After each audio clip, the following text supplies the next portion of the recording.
again, and thank you for listening, coming on board again to the Strategy Club. We've been doing this series about basically your career strategy, if you like, and I've been sharing mine, and I hope it's been useful so far. And if you do have any questions, I want you to be bold, ask the questions. Let this series be useful to you. Make it useful. You can do that. So when I got to Accra, one of the first mistakes I made was that I was waiting for instructions. Remember, I had talked about this before. So I would come to the office, do a few things, read a few things, and I'm looking out, waiting for my boss to say, this is what to do. And it was people were like, this was my first time out of the country, my first time in a new environment of that nature. I had to switch jobs from a company where I was well known. I was introverted. But then somebody took interest in me. He was my boss's boss. His name is Agbeko, Mr. Agbeko. Yeah. And he took interest in me. He wanted to help me. So he began to make demands of me. The people that take enough interest in you to make demands of you professionally, those are your friends. To challenge you to do something more, those are your friends.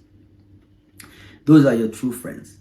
Those who make you want to do more than you think you're capable of. So he challenged me about the performance of a platform called Postilion. It was basically transaction management system for automated telemachines, ATMs.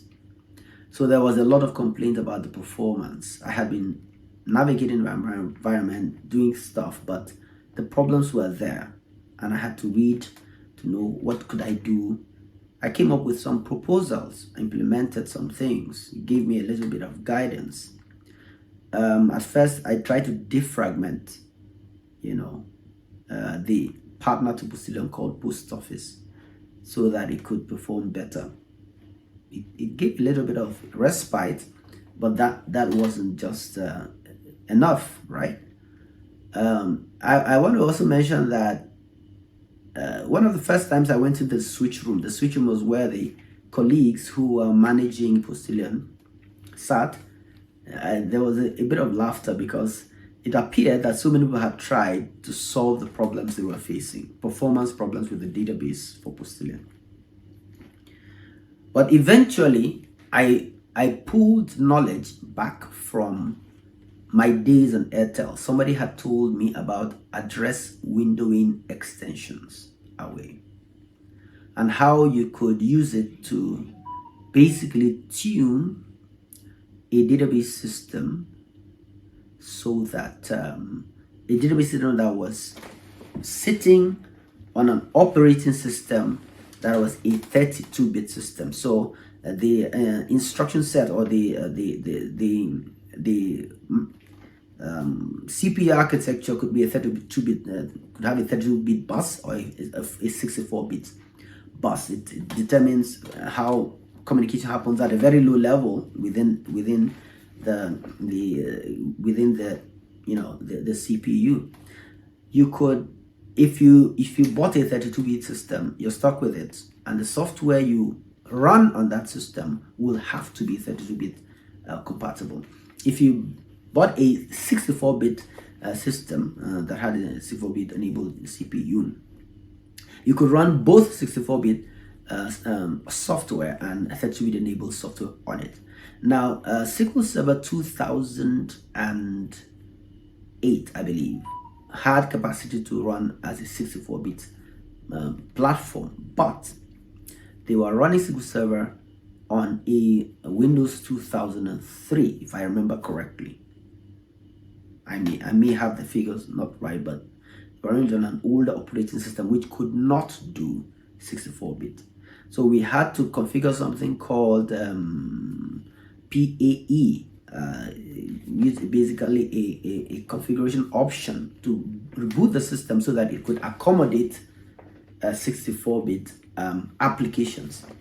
And we also had to, on the SQL Server layer, had to enable address window extension so that the SQL Server database could address memory in 64-bit chunks. So it basically improved the performance significantly.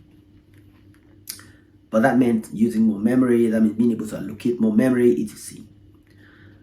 So when I did that, when I implemented it based on the documentation that Microsoft had provided, the next day, the performance difference was significant. It was massive. You see, this is knowledge that already existed. Somebody had just had to dig it up and take the chance of trying it out.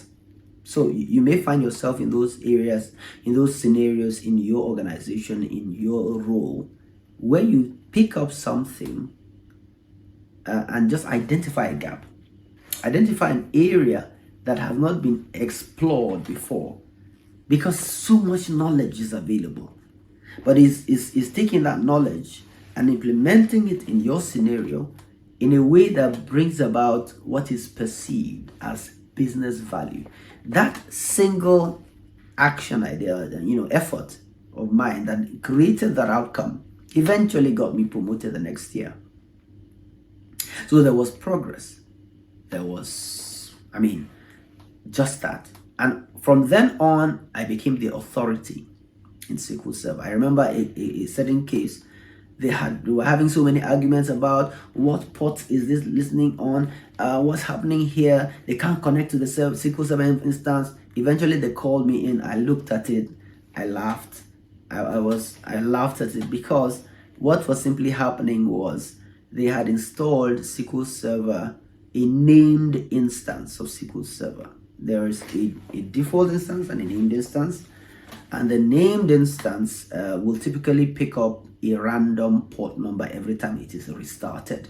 So you had to explicitly configure the port number when you install a named instance. So we made that change and it was fine. So I became the expert, so to speak. And there were so many cases where we had to keep, and you see, you don't have to know too much. You have to know one thing very well. Know one thing very well, depth, right? And you find out that you can reuse that knowledge over and over again in different scenarios, and you are the expert. At some time, the knowledge expires, actually. You need to now morph again. You need to morph again. You need to change again. You need to escalate yourself again in order to become more relevant to the next phase of growth. Let me stop here with that story. Thank you so much.